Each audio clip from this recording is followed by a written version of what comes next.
HMT को घाटे में लाने का कारण यहाँ पे नॉर्थ और साउथ लॉबी का हावी हो जाना है, क्योंकि साउथ लॉबी नहीं चाहती थी कि यहाँ पे एचएमटी रहे। The management of HMT has not followed the government of India policy itself.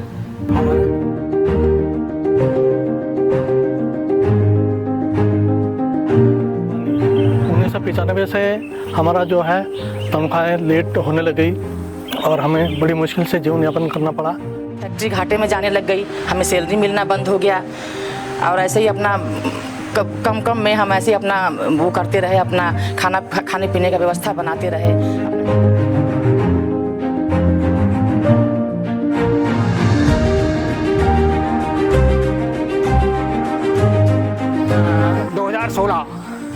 2016 नवंबर 29 को कंपनी ने रात के 2 बजे 146 कर्मचारियों को उनकी सेवाएं समाप्त कर दी, रिट्रेंच कर दिया बिना किसी।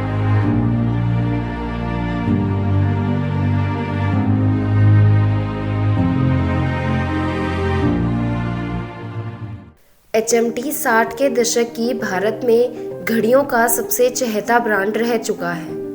एचएमटी की घड़ियों को अपने हाथों में पहनना भारत के लोग अपनी शान समझते थे। यह एचएमटी का सुनहरा दौर चल रहा था, लेकिन आज हालात बदल चुके हैं। एचएमटी का दौर खत्म हो चुका है और अब इसकी जगह देश विदेश की दूसरी घड़ी निर्माता कंपनियों ने ले ली है। भारत में एचएमटी की 5 फैक्ट्रियां स्थापित थी जो घड़ी निर्माण का कार्य संभालती थी। उन्हीं में से 5वीं फैक्ट्री उत्तराखंड के नैनीताल जिले के रानीबाग क्षेत्र में स्थापित थी। रानीबाग में एचएमटी का खुलना उत्तराखंड के लोगों के लिए किसी सौगात की तरह था, क्योंकि पहाड़ों के विकास पुरुष कहे जाने वाले नारायण दत्त तिवारी ने पहाड़ों से युवाओं का पलायन रोकने के लिए सन 1982 में एचएमटी फैक्ट्री की नींव रानीबाग में रखी थी। सन 1985 में जब रानीबाग में एचएमटी फैक्ट्री का उद्घाटन हुआ तो यह फैक्ट्री बहुत से लोगों के लिए रोजगार का साधन बनी, बल्कि यहाँ एचएमटी में नौकरी पाने के लिए बहुत से लोगों ने अपनी सरकारी नौकरी तक छोड़ एचएमटी में नौकरी हासिल की थी।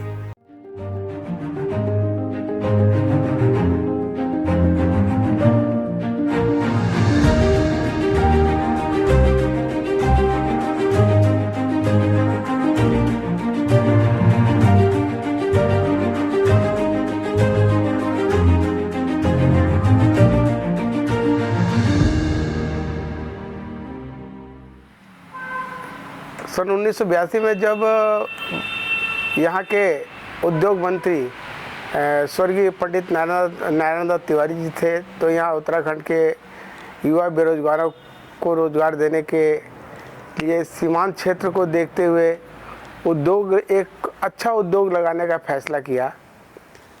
उस समय की तत्कालिक प्रधानमंत्री स्वर्गीय श्रीमती इंदिरा गांधी से कह कर के उन्होंने बड़े अपने प्रयासों से एचएमटी की स्थापना की, जिससे कि यहाँ के क्षेत्रीय युवा बेरोजगार, स्थानीय युवा बेरोजगार को रोजगार मिला। उस समय 1265 कर्मचारी यहाँ कार्यरत थे और एचएमटी फल फूल रही थी।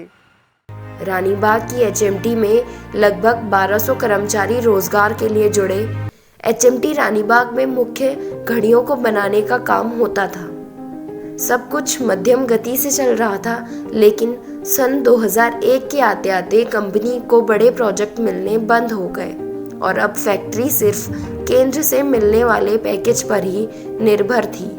साल 2005 से 2010 के पहुंचते पहुंचते कंपनी बंद होने की कगार पर आ गई और एचएमटी ने अपने सुनहरे काल में बहुत अच्छा प्रोडक्शन किया। 20 लाख का टारगेट था, 18 लाख घड़ियाँ हर वर्ष बनाती थी।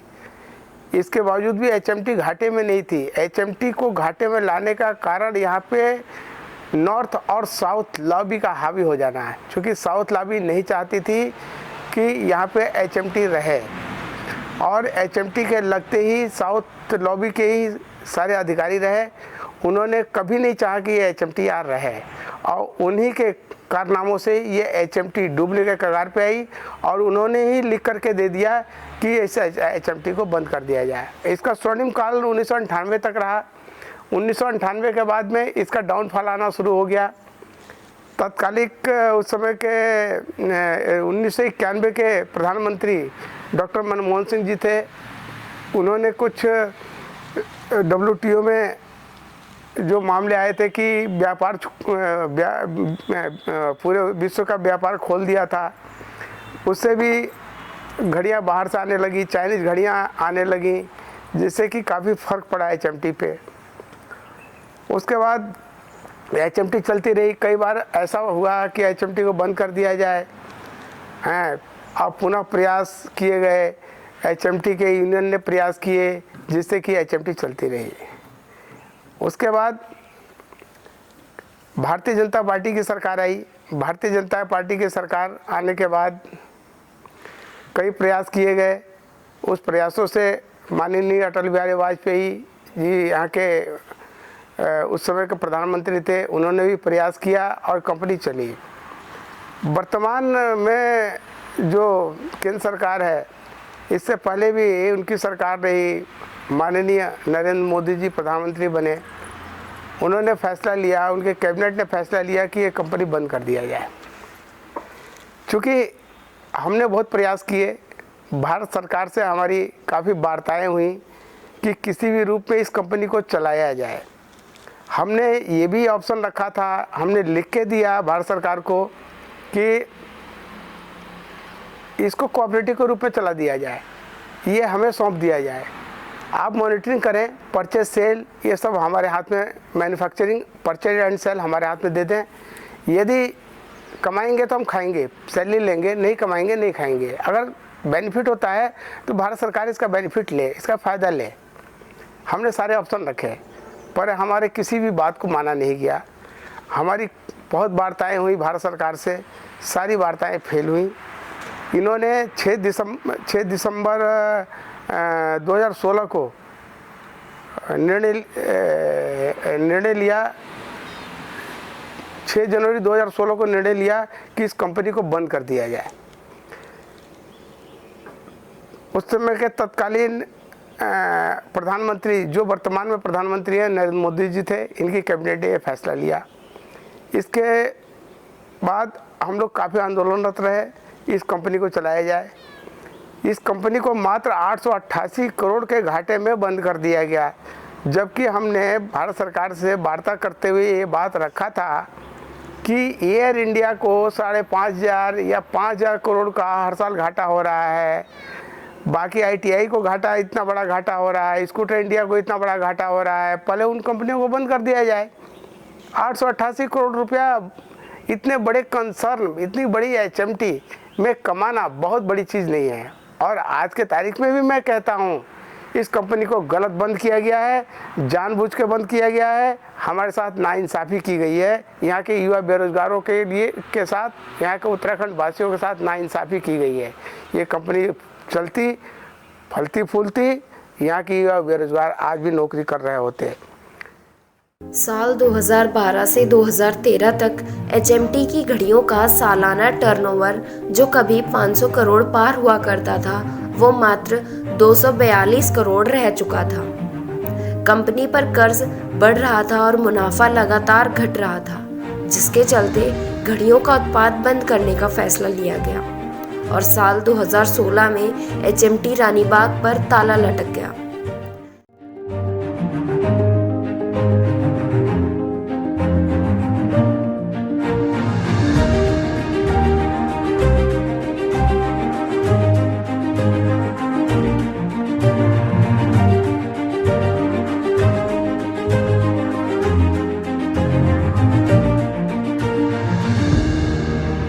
यहाँ पर जब हम लोग पहले आए तो उस समय ऐसा लगा कि हमारी पूरा जीवन यहाँ कट जाएगा, लेकिन ऐसा हुआ नहीं। 1995 से हमारा जो है तनख्वाहें लेट होने लगी और हमें बड़ी मुश्किल से जीवन यापन करना पड़ा। और इवन देन हमेशा ऐसा ही रहा। 2001-2 से लेकर के अभी हम लोग ऐसे 6-6 महीने में, 7-7 महीने में तनख्वाहें मिलती थी, जिसकी वजह से परिवार का जो पालन पोषण था वो करना भी मुश्किल होता था। जैसे तैसे हम लोगों ने यहाँ तक सफ़र किया और अंत समय में 2016 में जब मोदी जी आए तो उन्होंने ये फैक्ट्री को बंद किया।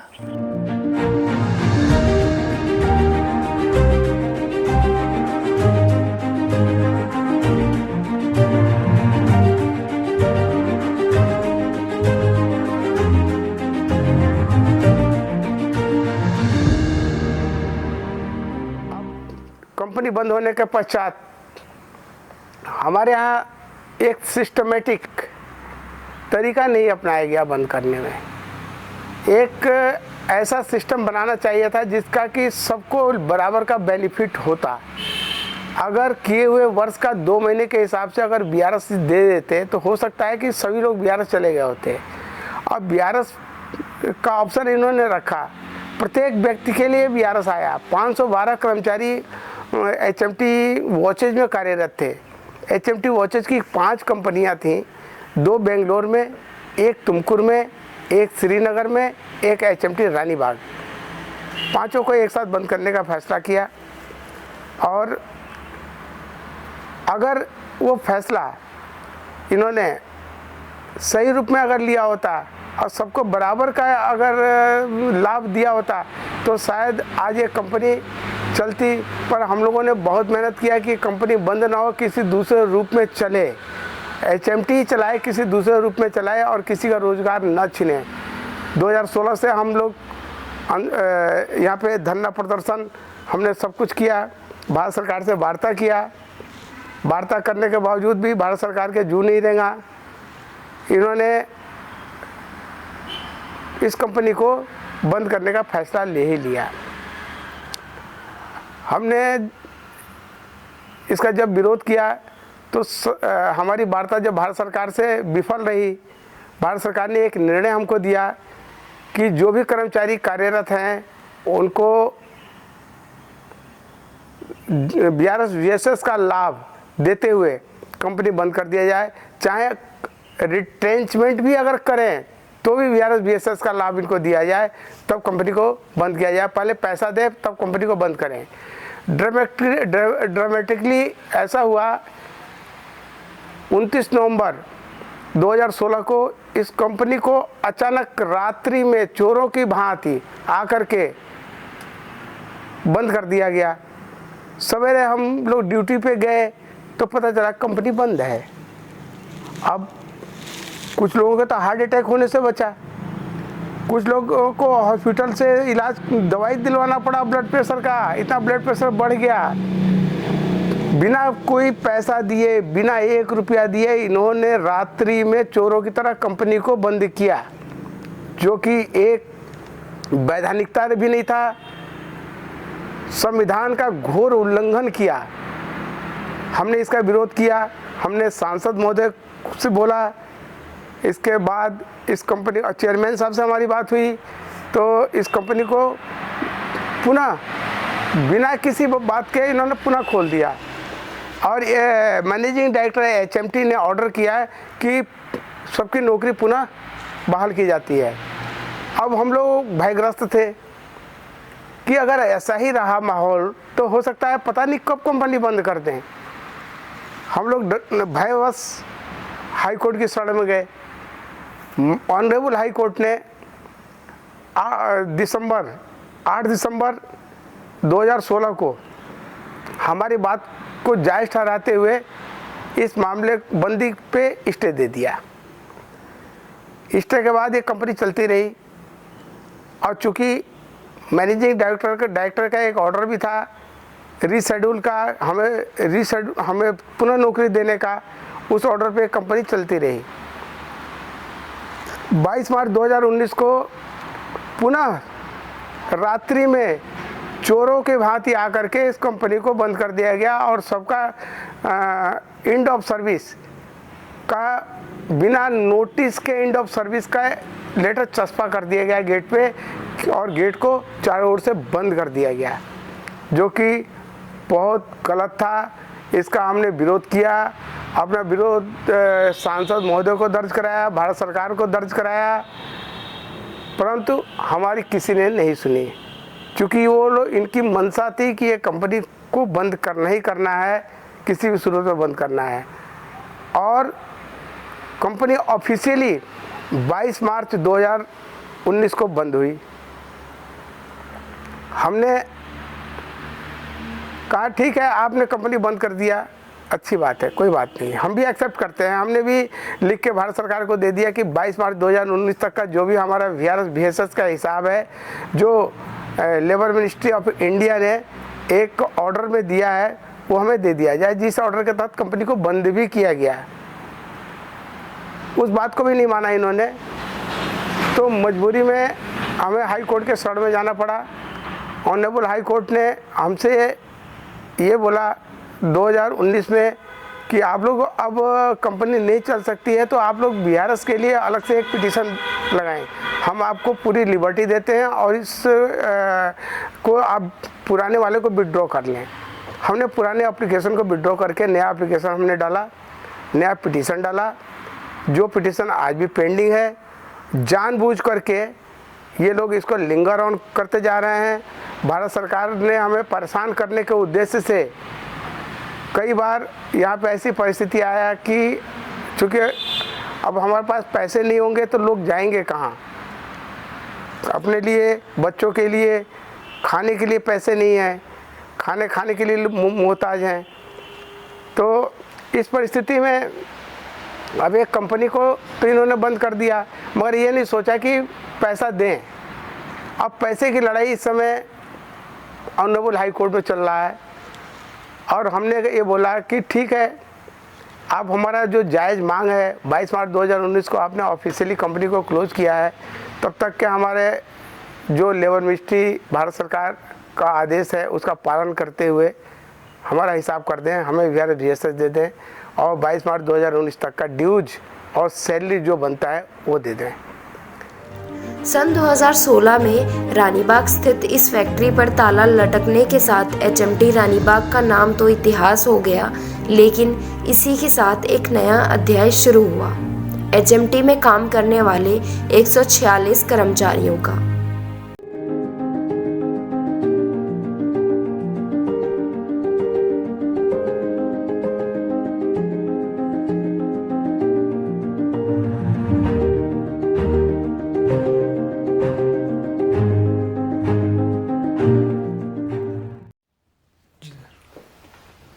For about 140 employees, we are fighting this litigation since last 5-6 years, and it is very surprising that the management of HMT has not followed the government of India policy itself.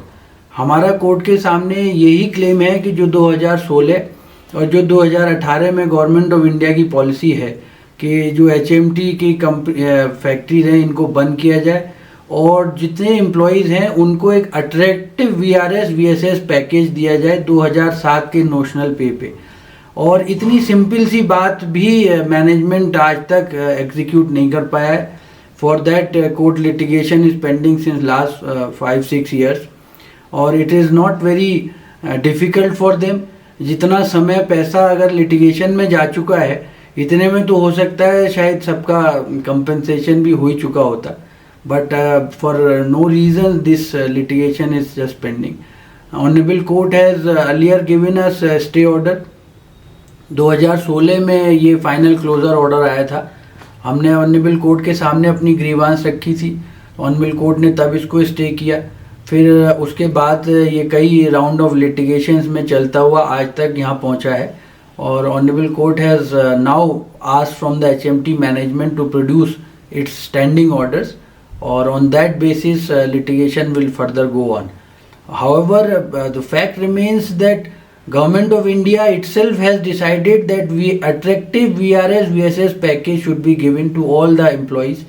अब HMT management ने क्या किया, meanwhile सबके खातों में थोड़ा थोड़ा पैसा डाल के इनको रिट्रेंच्ड एम्प्लॉई दिखा दिया गया है, जबकि जो क्लोजर ऑर्डर है वो खुद ही ये कहता है कि जो रिट्रेंचमेंट कंपनसेशन या VSS पैकेज दोनों में से जो ज़्यादा होगा वो दिया जाएगा।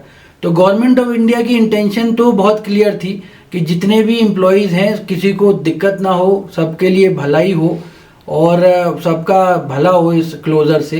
बट डिस्पाइट ऑफ दैट ये आज तक मैनेजमेंट कर नहीं पाया है, तो it's a failure on the part of management. Government has taken care of all the employees, but still it is pending, it is very unfortunate.